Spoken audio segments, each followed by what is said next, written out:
Colorectal క్యాన్సర్ని యూజువల్గా patients మన దగ్గరికి వచ్చేటప్పటికి వాళ్ళకి కడుపులో నొప్పి కానీ ఎక్కువ మందికి కాన్స్టిపేషన్ ఉంటుంది, అంటే మలబద్ధకం.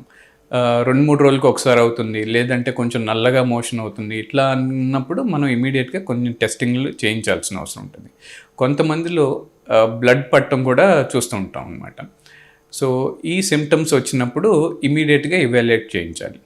కొంతమందిలో ఏంటంటే బ్లడ్ పడటం వాళ్ళు గమనించరు, కాకపోతే స్లోగా వెయిట్ లాస్ అవుతున్నట్టు, సన్నబడిపోయినట్లు, ఎస్పెషలీ 60 years దాటిన మహిళల్లో తెలియకుండా బ్లడ్ లాస్ అవుతూ ఉంటుంది. అంటే కొంచెం కొంచెం బ్లడ్ లాస్ వల్ల వాళ్ళకి వెయిట్ లాస్ కానీ, లేకపోతే ఆకలి లేకుండా ఉండటం కానీ, ఇట్లాంటి సిమ్టమ్స్ ఉంటూ ఉంటాయి.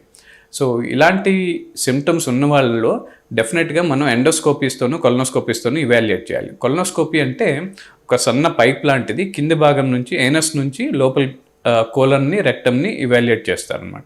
అందులో మనకి ఎక్కడన్నా పుండులాగా కానీ, పాలిప్ లాగా కానీ కనపడితే దాని నుంచి చిన్న పీస్ తీసి టెస్ట్కి పంపిస్తాం.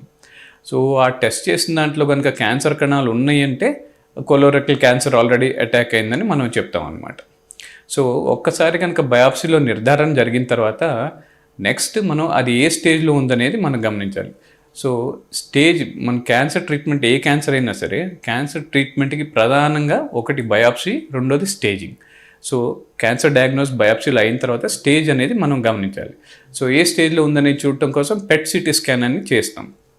సో ఈ స్కాన్ ఏంటంటే తల నుంచి కాళ్ళ వరకు మొత్తం బాడీ అంతా స్కాన్ చేస్తుంది. ఎక్కడెక్కడైతే క్యాన్సర్ కణాలు ఉన్నాయో అవన్నీ గుర్తిస్తుంది. అంటే 1 centimeter కన్నా పెద్దగా ఎక్కడైనా ఉన్న క్యాన్సర్ కణాలని ఇది గుర్తిస్తుంది అనమాట. సో ఈ పెట్ సిటీ స్కాన్ చేయటం వల్ల సుమారుగా అది ఏ స్టేజ్లో ఉందనేది మనకు ఒక ఐడియా వస్తుంది. ఈ స్టేజ్ని బట్టే మన ట్రీట్మెంట్ అది కూడా మారుతుంది అనమాట. అంటే స్టేజ్ 1లో ఉండే ట్రీట్మెంట్ స్టేజ్ 3లో ఉండదు, స్టేజ్ 3లో ఉండేది స్టేజ్ 4లో ఉండదు, అలా.